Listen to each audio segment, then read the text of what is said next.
لبيك اللهم لبيك لبيك لا شريك لك لبيك إن الحمد والنعمة لك والملك لا شريك له. بسم الله الرحمن الرحيم. الحمد لله والصلاة والسلام على رسول الله. أما بعد. السلام عليكم ورحمة الله وبركاته. Hurmatli azizlar, bugungi suhbatimizda Payg'ambarimiz sollallohu alayhi vasallamni masjidlarida namoz o'qish fazilati, unga qancha ajr mukofotlar berilgani va Ravza-i Sharif, Qubo, Uhud va hokazo shu Madina Munawvara yu Masjid Nabaviyyada bajariladigan amallar haqida suhbatlashamiz inshaalloh. Darhaqiqat bu Payg'ambarimiz sollallohu alayhi vasallamni masjidlarida namoz o'qishni fazilati nihoyatda katta. Bu borada o'zlari hadis shariflarda aytganlar: "Salatun fi masjidi haza afdalu min alfi salatin fi ma sivahu min al-masajid", rawahu al-Imam Buxoriy va al-Imam Muslim.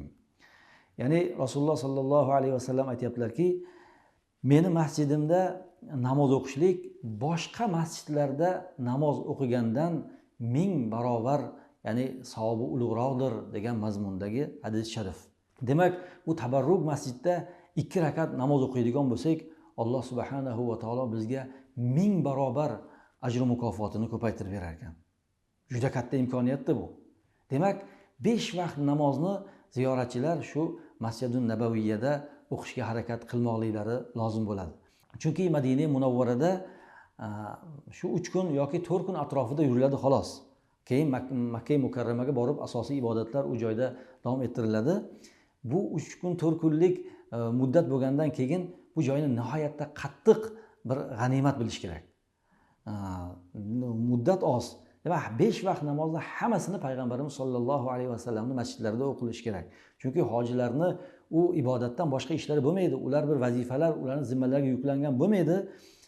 Demak, ular astoydil 5 vaqt namozni ham u joyda o'qish kerak. Ba'zan ko'rib qolamiz, hech qanday vazifasi yo'q, ziyoratga borgan faqat hojilardan hech qanday mas'uliyati yo'q, lekin namozlarni mehmonxonada o'qiydi. Ya'ni 50 metr, 100 metr chiqmaydi u mehmonxonasi bilan Masjid Nabaviy. U ko'rinib turadi, ochiq oydin. Masjid shunday ko'rinib turgan joyda ham mehmonxonada ba'zan namozlar o'qish bu nihoyatda achinarli holat. U misol uchun oddiy misol savdogarlarning tili bilan aytiladigan bo'lsa ham bir narsaga 1000 barobar foydada endi. Bitta narsaga 1000 barobar foyda. Demak, shunday mehmonxonada o'qimasdan shu Masjid Nabaviyyada o'qisangiz, payg'ambarimiz masjidlarida o'qisangiz, bitta namozingizga 1000 barobar katta ajr olasiz. Demak, bunga alohida e'tibor qilishligimiz kerak bo'ladi. Yana bir narsaga e'tibor qaratishimiz kerak. Shu payg'ambarimiz sollallohu alayhi vasallam masjidlariga kirganda, shu jamoat namoziga borganda imomdan oldinda turib qolmaslik kerak hargiz. Ba'zilar endi birinchi marta kirishi bo'ladi, u imom qayerda turishligini bilmaydi, imomdan oldinda turib imomga iqtido qiladi. Bunday qilib iqtido qilsa namoz bo'lmaydi. U namoz durust bo'lmaydi, u namoz boshqatdan o'qishga to'g'ri keladi. U 50 boshlardan so'rab olish kerak. O'zi birinchi eshik, ana salom eshigi dedik, birinchi eshik salom eshik. Shu birinchi eshikdan orqada turib imomga iqtido qilish kerak. U birinchi eshik, ya'ni salom eshigidan oldinda turmaslik kerak. Shu birinchi eshikdan orqada tursak, inshaalloh imomning orqasida turgan bo'lamiz. Xo'p, yana bir narsa bu joyda e'tibor berish kerak bo'lgan narsalardan biri, farz namozini o'qib bo'lgandan keyin sunnatni o'qishga shoshilmaslik kerak. Chunki bu masjidda salkam har bir namozdan keyin farz namozdan keyin janoza namozi o'qiladi. Janoza namozi, siz endi sunnatni boshlamoqchi bo'lsangiz, u janoza namozi boshlanib qoladigan bo'lsa, sunnatni oxirigacha yetkazishga ulgura olmay qolishligingiz mumkin bo'ladi. Endi mabodo shu sunnat boshlanib qoldi, sunnatni boshladingiz, janoza namozi boshlanib qolsa nima qilinadi desa, sunnatni buzib janoza namoziga ergashiladi deydi. Shunaqa namozni buzib yurishmasligi uchun, endi mabodo endi boshlab qo'ygan bo'lsangiz bilmasdan uni buzasiz. Lekin mana shunaqa namozni buzish holatlari bo'lmasligi uchun shu janoza namozini o'qib olib, undan keyin xotirjam sunnatlarni keyin turib, keyin o'qiysiz endi. Janoza namozini qanday o'qish qonun qoidalarini ham, misol uchun erkaklarimiz biladilar-ku, ayollar endi buni albatta 50 boshlardan o'rganib, janoza namozlarida ayollar ham qatnashsalar, nur ustiga nur bo'ladi. Chunki janoza namoziga juda katta ajr mukofotlar, Uhud tog'ichalik savob beriladi degan. Uhud tog'i juda katta tog', u Madina Munawvarada mana ziyorat davomida ham ko'rasizlar. Shu tog'ning og'irligi qancha bo'ladigan bo'lsa, shuncha ajr mukofot beriladi deyilgan. Shuning uchun janoza namozlariga ham alohida e'tibor qilib ularni qoldirmasdan o'qish kerak bo'ladi. Endi bu Madina Munavvarada yurgan hojilar musofir hisoblanadi. Endi o'zi yurtdan shu samolyotga o'tirib, samolyotda bir 5-10 daqiqa uchgandan keyin o'zi hamma musofir bo'ladi. Hamma. Endi yo'lda musofir hisoblanadi. U Madina Munavvaraga borgandan keyin u joyda ham hojilar hammalari musofir hisoblanadilar.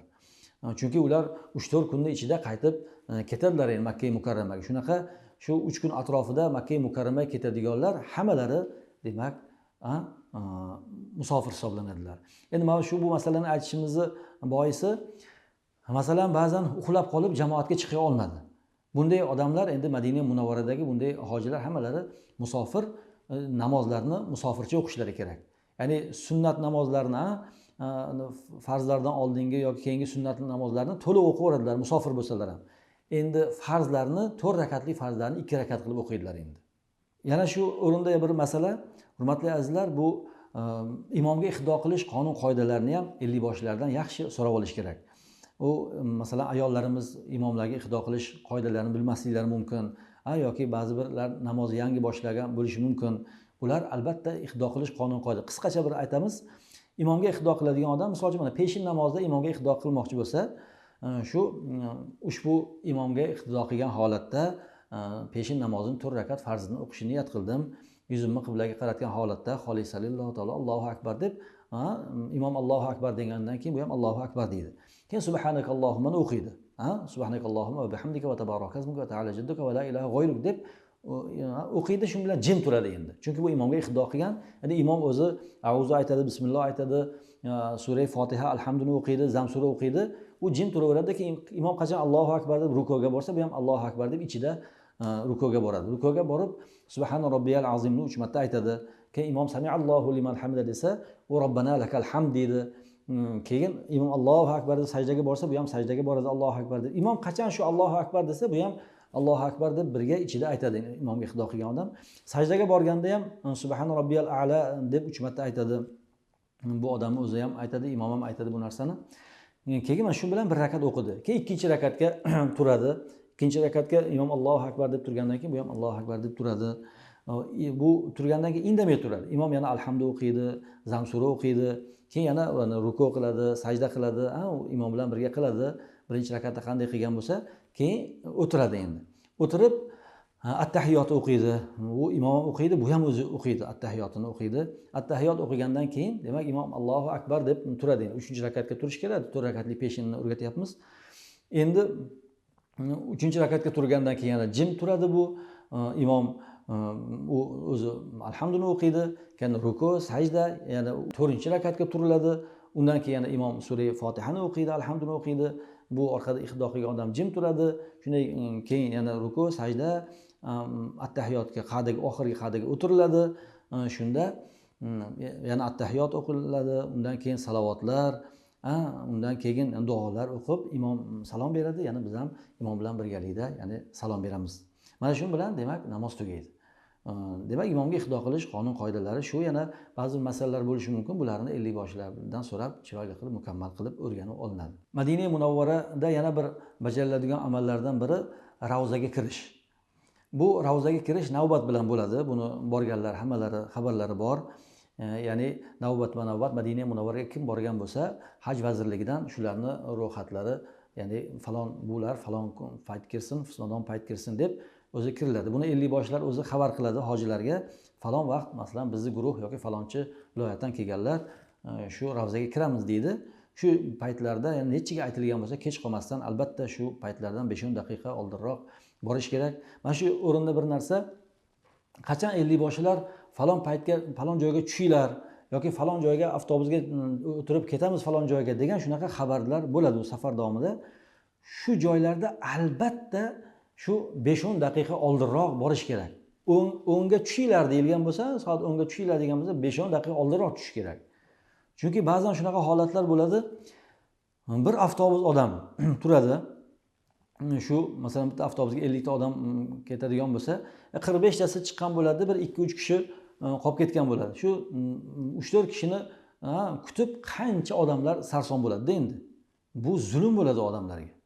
U masalan 10 ga tushinglar degan bo'lsa 10:30, 11larda sekin tushadi kimlardir. U juda ko'pchilikka zulm bo'ladi u. Bunday qilmaslik kerak aslo. Bu birovlarga zulm bo'ladi. U joydagi zulmlar ham uni gunohi ham juda katta bo'ladi. Demak, ravzaga qachon tushinglar deyiladigan bo'lsa, shu paytga tushib, oldinroq tushib, ravzaga degandan keyin alohida Rasulullohning huzurlariga kirilayotgan bo'ladi. Endi u haqiqiy oldilariga borib salom berish nasib qilinadi bunaqa paytda. Salovatlarni, qattiq salovatlarni juda ko'paytirish kerak. Ravzaga kirishdan oldin alohida saf bo'lib, saf bo'lib boriladi. U saflarda turganda ham to'xtamasdan salovatlar aytish kerak. Chunki Rasulullohning huzurlariga kiryapsiz. Go'yoki Rasululloh tiriklar oldilariga kiryapsiz. U kishiga bir qandaydir bir narsa bilan kirishingiz kerak edi. Kimlardir xatmi Qur'onlar bilan kiradi, kimlardir mana shunaqa salovatlarni ko'p aytib kiradi. Shu narsalar bilan salovatlarni aytib, shu joyda ham safda turganingizda ham kirguningizgacha ham salovatlarni aytib, shu haqiqiy bir ko'ngillaringizni erib kirishga harakat qilish kerak. Bu ravza degan o'zi nima u? Ravza haqida ancha gapirdik. Ravza bu bog' degani bu. Bu borada payg'ambarimiz sollallohu alayhi vasallam o'zlarining ham hadislari bor. Ma bayna bayti va minbari ravzatun min riyazil jannati deb Imom Buxoriy bu hadis sharifni keltirganlar. Meni uyim bilan meni minbarimning o'rtasida jannat bog'laridan bo'lgan bir bog' bor degan mazmunda Rasulullohning hadislari borda. Hali yuqorida aytdik, yashil gumbaz Rasulullohning qabrlari. Uylari ham shu joyda bo'lgan. O'zi payg'ambarlar qayerda vafot etadigan bo'lsalar, shu joyga dafn qilinadi degan qoida borda. Rasululloh sollallohu alayhi vasallam ham u o'zlarining uylarida shu vafot etganlar, shu joyga dafn qilinganlar. Endi shu yashil gumbazi osti ham payg'ambarimiz sollallohu alayhi vasallamning qabrlari, ham u zot sharifning uylari shu tiriklik paytlarida shu joylarda yashaganlar. Demak, bu hadisda aytayaplarki, meni uyim bilan meni minbarim, shu Rasululloh ma'ruza qilib turadigan minbarlari bo'lgan, shu minbarga chiqib, shu minbarimning o'rtasida bir bog' bor deyaptilar. Jannat bog'laridan bir bog' bor deyaptilar. Demak, mana shu joyda namoz o'qishga Rasululloh targ'ib qilganlar. Shu joyda kim namoz o'qisa, go'yoki, ya'ni jannatni bog'laridan bir bog'da namoz o'qigandek bo'ladi degan bir ko'rsatmalar ham bor. Demak, u joyga kirganda astodil, ya'ni nafl namozlar, duo, tazarrular, haqiqiy yig'lab qalbdagi bor narsani Alloh taolodan so'rab olish kerak bo'ladi. U joyga kirgandan keyin yana bir e'tibor beriladigan narsa, misol uchun telefonlar bilan mashg'ul bo'lmaslik kerak. Ba'zan ko'rib qolasiz, shu ravzada o'zini yig'layotganligini telefonga oladi yoki ayni Rasulullohga salom berayotganligini rasmlarga olib bir videolar qiladi. Bu narsa aslo mumkin emas bu. Chunki u qilayotgan ishlarimiz, duolarimiz, bu ziyoratlarimiz hali u qabul bo'lganmi, bo'lmaganmi Alloh biladi uni. Uni hali haligi narsani hammaga oshkora qilib, ko'z-ko'z qilib, uni riyo qilib unday qilsak, u noto'g'ri narsa bu. Uni o'rniga telefonlarni bir so'mkalarni bir chekasiga bir joylarga tashlab, yoki bir mehmonxonangizga qo'yib, alohida ixlos bilan borish kerak. Juda rasmga olish kerak bo'ladigan bo'lsa, o'zingizni olmang, boshqalarni oling. Shunaqa bir tabarruk joylar bor ekan deb bir sizdan jet qo'yarga qo'ymasdan rasm so'rayotganlarga tashab qo'yasiz endi. Mana shunaqa joylar bor ekan, tabarruk joylar, sizlarni ham kelishligini Alloh taolo nasib qilsin deb turib, ularni haqlariga bir duo qilish maqsadida bir zaruratan olish mumkin. Lekin ibodat paytlari, ba'zi bir holatlar, Ka'bani atroflarini aylanayotgan unaqa holatlarni aslo unaqa rasmlarga olib, bu ibodatlarimizga putur yetkazmasligimiz kerak bo'ladi. Demak, mana shunday ravzaga kirgandan keyin duo, tazarru, nafl namozlar o'qilgandan keyin o'zi u joydagi mas'ul xodimlar turinglar deb turib turg'izishni boshlaydi. Shu joyda endi sekin turiladi. Turib sekin endi Rasululloh sollallohu alayhi vasallamni haqiqiy salom beriladigan joyga chiqilinadi. O'zi yo'l shunga olib keladi. Shu joyda yuqorida aytganimizdek, ya'ni payg'ambarimizga salom aytish, Hazrat Abu Bakr Siddiq, Hazrat Umar roziyallohu anhu hammalariga salomlarni aytib chiroyli holatda keyin u joydan chiqib ketiladi. Mana shu o'rinda bir narsani esimizdan chiqarmasligimiz kerak azizlar. Bu ravzaga kirishlik nihoyatda savobli amal bu, mustahab amal. Siz ravzaga kirsangiz juda katta ajr savob olasiz. Agar mabodo kira olmasangiz, mabodo sizga navbat bo'lmasa, bu haj vazirligidan, Saudiya tomonidan siz ruxsatnoma kelmasa, hech tushkunlikka tushmaslik kerak. Ba'zi bir kunlar bo'ladi, umuman ravzaga kirish to'xtatiladi. Yoki ba'zi bir kunlarda ma'lum davlatlarni ravzaga kirishga ruxsat bor, ma'lum davlatlarda bo'lmaydi. Endi sizni nasibingiz. Shuning uchun mabodo shunaqa holat bo'lib qoladigan bo'lsa, shu siz ravzaga shu Madinada turgan paytingizda ravzaga kirishga ruxsatnoma kelmay qolsa, demak u aslo tushkunlikka tushmaslik kerak. Chunki mustahab amal, u bajarsangiz savob olasiz, bajarmasangiz gunohkor bo'lmaysiz. Sizni hech qanday umrangizga, hajingizga nuqson yetmaydi. Ular alohida amallar bo'ladi. Shuning uchun bu narsani ham yaxshi anglab, tushunib olishligimiz kerak bo'ladi. Azizlar, Madina Munavvarada yurgan paytimizda yana bir e'tibor berishimiz lozim bo'lgan ishlardan biri shu Baqiy qabristonini ziyoratiga kirish. Bu Baqiy qabristonini ziyoratga kirish eng savobli ishlardan yana bittasi bu. Payg'ambarimiz sollallohu alayhi vasallam ham tez-tez bu qabristonni ziyorat qilib turganlar. Eng tabarruk, eng qadimiy qabristonlardan. Bu joyda bir qancha salkam 10 ming atrofida sahobiy kiromlar dafn qilingan deyiladi. Hazrati Usmon roziyallohu anhu ancha yorlardan birlari. Payg'ambarimiz sollallohu alayhi vasallamni farzandlari, ya'ni Qosim farzandlaridan boshqa barcha farzandlari shu qabristonga dafn qilingan. Va Payg'ambarimiz sollallohu alayhi vasallamni ahli ayollaridan aksarlari, ya'ni Xadija onamizdan boshqa barchalari shu joyga dafn qilingan. Xadija onamiz, keyin Qosim farzandlari Makka mukarramadagi Muallo qabristoniga dafn qilingan. Qolgan Rasululloh sollallohu alayhi vasallam mana shunaqa yaqin qarindoshlarning barchalari shu Baqiy qabristoniga dafn qilinganlar. Baqiy qabristonni bu Payg'ambarimiz sollallohu alayhi vasallamning masjidlaridan bir 50 metr atrofida joylashgan u qabriston. U qabristonga bomdoddan keyin yoki asr namozlaridan keyin shunaqa ruxsat bo'ladi kirishga. Shu joylarga kirib, ya'ni u zotlarning haqlariga duoi tazarrular qilib, tilovat Qur'onlar qilib, bag'ishlab, o'zingiz ham nima maqsadlaringiz bo'ladigan bo'lsa, shularni Alloh taolodan so'rab, bir haqiqiy duolar ijobat bo'ladigan bir tabarruk joy. Bu narsaga ham alohida e'tibor berib, bu ibodat ham bizni e'tiborimizdan chetda qolmasligi kerak. Madina Munavvarada yurgan paytimizda bu 50 boshilar o'zlari aytadilar, shu Uhud tog'iga olib borish yoki Qubo masjidini ziyorat qilishlar, shunaqa ziyoratlar ham bor. Unaqa ziyoratlarda ham albatta qatnashish kerak. U oldingi yil borganman, men bormayman deb turib beparvolik qilmaslik kerak. Chunki u tabarruk joylar ular ham. Misol uchun Uhud tog'iga Payg'ambarimiz sollallohu alayhi vasallam borib turganlar. Uhud tog'ida alohida hadislar ham bor. Haza jabalun yuhibbuna va nuhibbuhu deganlar. Bu hadis sharifni Imom Buxoriy o'zlarining kitoblarida keltirganlar. Ya'ni bu tog' Uhud tog'i bizni yaxshi ko'radi, biz ham bu Uhud tog'ini yaxshi ko'ramiz degan mazmunda Rasululloh sollallohu alayhi vasallamning hadislari bor. Demak, Uhud tog'iga borib, u joyda juda tarixiy voqealar ko'p bo'lgan. Uhud g'azoti, Uhud urushi shu joyda bo'lgan. U joyda bir qancha sahobiy kiromlar shahid bo'lganlar. Shahidlarning eng sayyidi Hamza roziyallohu anhu shu joyda, bir qancha sahobalar, salkam 70 ta sahoba shu joyda dafn qilingan deyiladi. U joylarga borib, ularning haqlariga tilovat Qur'onlar qilib, u joylarda ham ya'ni duolar qilib, albatta o'zingizni haqiqiy qalbingizdagi narsalar, farzandlaringiz, ota-onangiz yoki boshqalar kim duo so'ragan bo'lsa, ularni el, yurt, vatan, boshqalarning haqqiga duo qilib kelinadigan joy.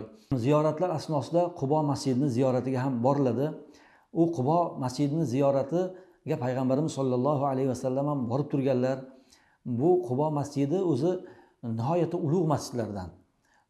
Yer yuzida eng ulug' 3 ta masjid bo'ladigan bo'lsa, ya'ni Masjidul Harom, Masjidul Nabaviyya payg'ambarimiz masjidlari, Masjidul Harom Makkadagi endi. Masjidul Nabaviyya payg'ambarimiz masjidlari, keyin Masjidul Aqso. Mana shu 3 ta masjid eng ulug' masjid bo'ladigan bo'lsa, ulardan keyin turadigan masjid u Qubo masjidi bu. Bu payg'ambarimiz sollallohu alayhi vasallam ham Madina Munavvaraga borganlarida, ilk borganlarida birinchi shu qurilgan masjid ham Qubo masjidi. U Qubo masjidida musulmonlar birinchi jamoat bo'lib namoz o'qiganlar. Emin erkin birinchi musulmonlar xotirjam namoz o'qigan masjid ham Qubo masjidi. Bu juda ko'p uni tarixi bor o'ziga yarasha. Bu masjidga borib nafl namozlar o'qish kerak. Chunki u joyda o'qiladigan nafl namozlarga ham juda katta ajr mukofotlar va'da qilingan. Mana hadis sharifda Rasululloh aytadilarki, "Man tavazza'a fa ahsana wuzu'ahu." Kim tahorat qilib va tahoratni chiroyli mukammal qilsa, summa ja'a masjida Quba, keyin Qubo masjidiga keladigan bo'lsa, faraka'a fihi 4 rak'atin, keyin unda 4 rakat namoz o'qiydigan bo'lsa, kana zalika adlu umratin. Mana shu narsa 4 rakat o'qigan namozi bir boshli umraniga teng bo'ladi, umrani savobini oladi degan mazmunda Rasululloh sollallohu alayhi vasallam marhamat qilganlar. Demak, u joyga borib 2 rakat, 2 rakatdan nafl namozlar o'qiyverasiz. Boring 4 rakat o'qing, agar vaqt yana yetsa, u joyda ham bir 15-20 daqiqa turiladi. Demak, 4 rakat, 2 rakat, 2 rakatdan qilib mumkin bir 4 rakatlikdan 3-4 marta o'qisangiz ajab emas, Alloh taolo 3-4 ta umrani savobini berib yuborsa. Demak, bu narsalarga ham alohida e'tibor qilish kerak. U joyda ham mana albatta duolarga e'tibor berib, duoi tazarrular qilib oladigan, duolar ijobat bo'ladigan joylar hisoblanadi. Azizlar, yana bir narsaga e'tiboringlarni qaratishinglarni xohlardik. Madina Munavvarada atiga bir 3 kun atrofida yuramiz. Hoji odam 3 kun atrofida yuradi. Bu ba'zilarni ko'rsangiz shu 3 kunni ham g'animat bilmasdan shu do'konma-do'kon aylanib vaqtini isrof qiladi. Aslo bunaqa narsani u joyda qilmaslik kerak. U Makka Mukarramada ham u narsalar bor. Juda zarurat bo'lsa Makkadagi ba'zi bir zarur narsalaringizni Makkadagi do'konlardan olasiz. Bu Madina Munavvara shunaqa tabarruk, nihoyatda ulug' joy bu. U joyda faqat shu salavotlar, agar Qur'on xatmi qilishlarni biladiganlar Qur'on xatmilar bilan mashg'ul bo'lish kerak. Namoz vaqtlaridan bir yarim soat, 1 soat oldinroq masjidlarga kirib olib, u joylarda Qur'on o'qishni bilsangiz Qur'on o'qib, bo'lmasam salavotlar, zikr tasbihlar, nafl namozlar, mana bir rakatiga ham u joyda o'qilgan namozga 1000 rakatli namozlar 1000 marta ko'p savoblar berilar ekanmi? Shunday ekan, demak, nafl namozlarni ko'p o'qish kerak. U joydagi zikr tasbihlarga ham shunaqa katta ajr mukofotlar beriladi. Namozga shunaqa 1000 barobar berilyaptimi, zikr tasbihlarga ham shunaqa katta ajr mukofotlar beriladigan joy. Shuning uchun aslo bunaqa behuda narsalar bilan shug'ullanib vaqtimizni ketkazmasligimiz kerak bo'ladi. Yana bir narsa azizlar, bu Madina Munavvarada bo'lamizmi yoki Makka Mukarramada bo'ladimi, bir masjidlarga kirganingizda yoki chiqayotganingizda masjidlardan yoki do'konlarga kirganingizda sizga har qanday kitoblar berishi mumkin. U yo jurnallar berishi mumkin, bir ma'lumot oladigan, bir ilm ma'rifat tarqatadigan, ilm ma'rifat yozilgan narsalar berishi mumkin-da. U o'zbek tilida bo'lishi ham mumkin. Unaqa narsalardan foydalanmaslik kerak. Olmaslik kerak u narsalarni. Chunki ularni mazhablari boshqa. Biz Hanafiy mazhab. U joydagi ma'lumotlar bizning mazhabimizga to'g'ri kelmasdan sizni chalg'itib qo'yishi mumkin, sizni adashtirib qo'yishi mumkin. Shuning uchun u tomonlardagi ma'lumotlar, kitoblar bersa, yo'q, biz o'zimizning yurtdagi kitoblar yetarli deb turib, shu o'zimizning yurtdagi kitoblardagi ma'lumot, qo'lingizdagi hojilarga berilgan shu kitoblarni chiroyli o'rganib, shunga amal qilib shu joylardagi ilmlarni egallab olsangiz ham o'zi katta narsa bo'ladi inshaalloh. Hurmatli azizlar, bugungi suhbatimizda sizlarga yetkazmoqchi bo'lgan narsalarimiz shulardan iborat. Keyingi suhbatlarimizda inshaalloh bu ehrom bog'lash, Madina Munavvaradan ehrom bog'lab, u Makka Mukarramaga ketish, shunga tegishli masalalar va boshqa bir zarur narsalar haqida suhbatlashamiz. E'tiboringlar uchun rahmat. Assalomu alaykum va rahmatullohi va barakatuh.